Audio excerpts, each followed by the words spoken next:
Hello there everyone, how you doing today? I hope you're all well. Guess who's back? It's me. Thank you for the 3-day break, I appreciate you understanding. Now, let's get back to entitled parent stories on Reddit. The first story is the story how my grandparents destroyed my trust in them for only 3,000 euros. That's right, even grandparents can be assholes. Now, let's read the story, shall we? Little information before we start. OP is 17 years old and has a sister who is 20 years old. On 4/14/2022, their father passed away due to internal bleeding. The parents divorced years ago, and since then, their father has lived alone. Their father lived in a big house next to his brother and a few houses away from his parents. The house was built by my father and mother together. My father's parents already had a great influence when the property was being built. In the choice of property, the architectural style, the color, and much more. Not on a full level of violence, but through psychological tricks. My mother often spoke about the actions of my parents, like how they mocked my mother's miscarriage. But I was young and didn't notice any of it. From time to time, I lost contact with my grandparents. My father was the only one who really cared that my sister and I came to them. The funeral. When the day came for their father's funeral, I just stood there like a stone that couldn't move. They burst into tears as the coffin was lowered into the grave. Now follows something my mother told me days later. The grandfather came to the mother at the funeral to negotiate about the tractor. She immediately rejected him. At the funeral dinner, he slipped me money, which I didn't understand, but it doesn't matter. Grandparents' tactics. When the summer holidays were as July, August, the grandparents tried only to have contact with me. I came by and drank coffee and talked with them. They often mention the topic of inheritance. You must know my father owns the house in the city and a house on the country with agriculture, which he leased. He also owned agricultural machinery such as tractors, trailers, log splitters, and other stuff. As stupid as I was, I told them everything because they are my family. What should they do? I felt happier having more contact with my grandparents again, but I didn't understand why they didn't want to spend as much time with my sister. Time passed and they got in touch less often. Suddenly, the big surprise. They reported to my sister she should come and sign something. My mother knows them and didn't recommend signing anything, so we said no and didn't sign anything. So they called my stepfather to negotiate with him about the tractor. My stepfather only said, I can't do anything about it because I'm not their father, and I have no power over the inheritance. My grandfather then ended the call angrily. It became clear to us that they were only using me to find out what we inherited, and wanted to persuade my sister, who is of legal age, to transfer the tractor. Why? Because of my better cousin. He studied, so he is better than my sister and me, and he needs the tractor because he's building a house. The plan didn't work, so plan B was needed. You wanted to buy the tractor, it's worth 3,000 euros. Not like that. They want to bargain it down to around 2,000 euros, bargain with their own grandchildren. As a reason they gave the money gifts and that we should have received over the years are enough. Not with us. My trust collapsed and I didn't want to visit them anymore. And they didn't want to have anything to do with us anymore. Next came the wood splitter, which they also wanted because the cousin has a wood stove. Their first tactic was to claim that my father has already made a contract and they get it for free. But the log splitter is inheritance, so it doesn't belong to them. The only conclusion, they unlock the shed because they still have a key, take the tractor's battery with them, and store the log splitter in their shed. My mother took matters into her own hands and threatened to report theft. All in all, they were betraying my trust to pull my sister and me over the table, all because they prefer my cousin, and he's better that way. Since then, I have had no contact at all with my paternal family side. The reason I'm even writing this is because every now and then, I'm woken up by aggression towards my grandparents. My family, friends, and neighbors are shocked how a family can be destroyed for just 3,000 euros. The morals, not even the family, you can trust a person. Now 1 year later, I still hate my grandparents, and I miss my father. Entitled Father wanted the benefit from killing my mother. It's been a year, 4 months, 1 week, and 4 days since my mom has passed due to the V. Even sharing this now, I'm having a hard time. But I'm hoping that letting it out will help with grieving. When she first tested positive while working at VA, Northern California healthcare system in Oakland, I told my father to take my mom to be seen by a doctor and to get her help. She passed away 8 days later. She never told us how bad it was, just for us to stay away so we don't get the V from her. My father is a Navy veteran, medically and mentally ill, and sadly he's a Trump supporter who drank bleach, quite literally. He threatened to divorce her if she got vaccinated with the mark of the beast, and adamantly told his children that we will all die from the vaccine. During her last day, she had reached out to all my father's siblings to beg them for help, convincing him to take her to the hospital or for them to take her.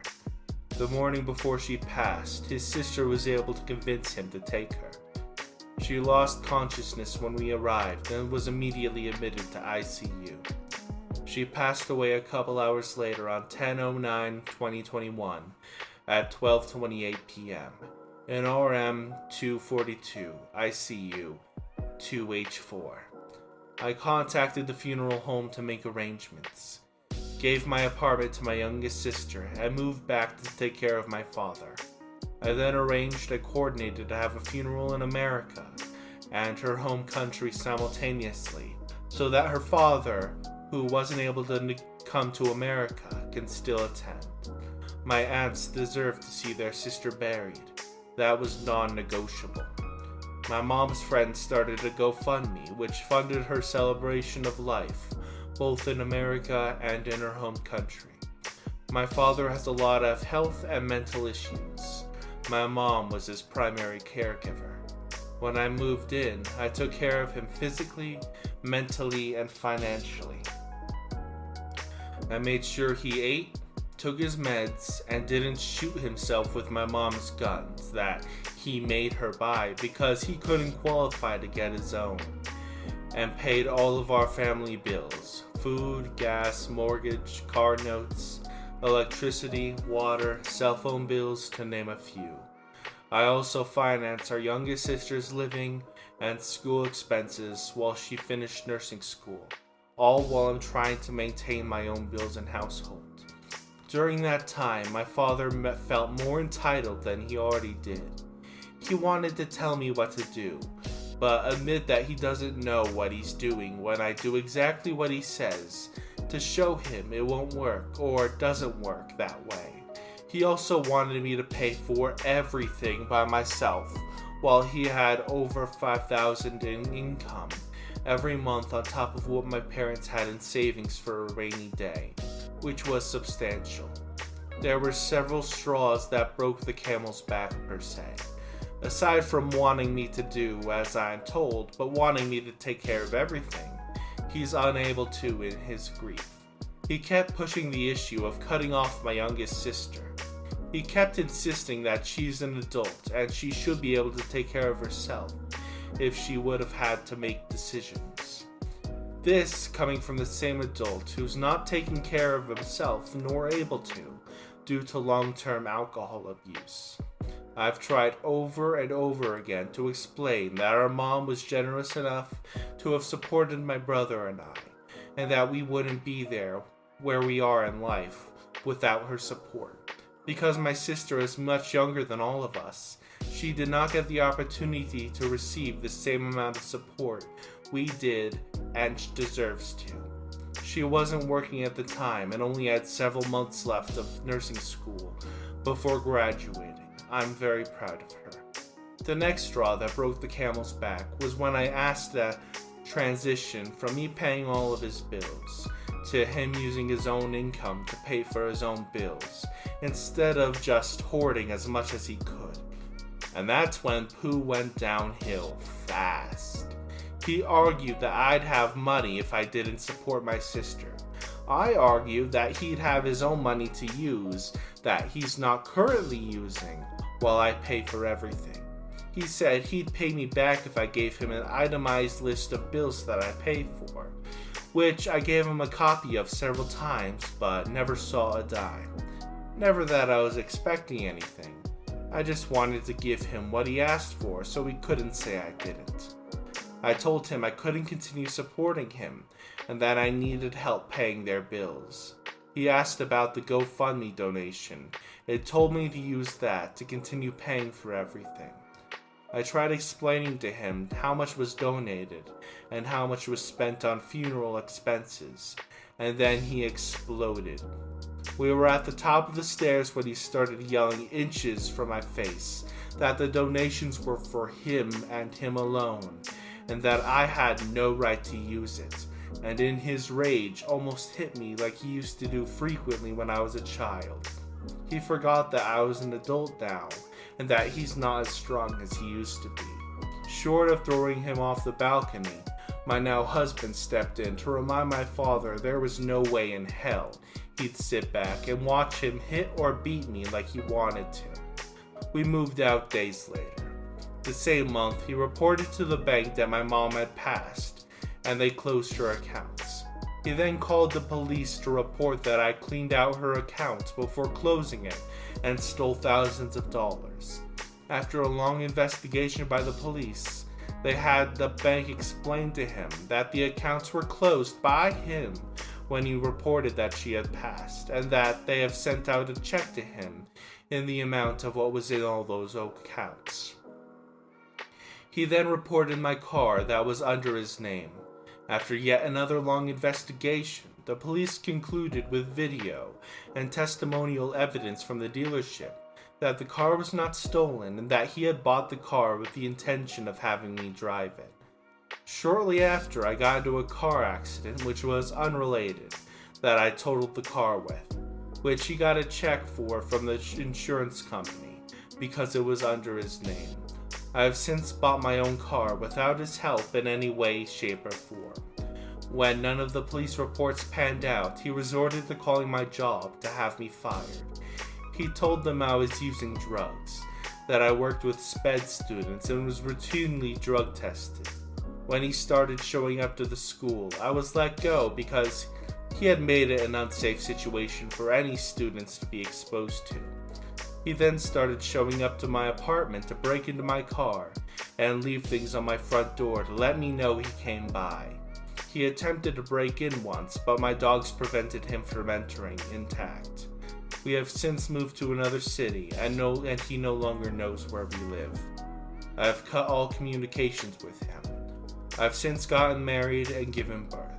Family members and my mom's friends keep asking if my father has met my child, or if he knows he's a grandfather. My mom shouldn't have allowed an abusive alcoholic around her children. I will not allow him to be around mine.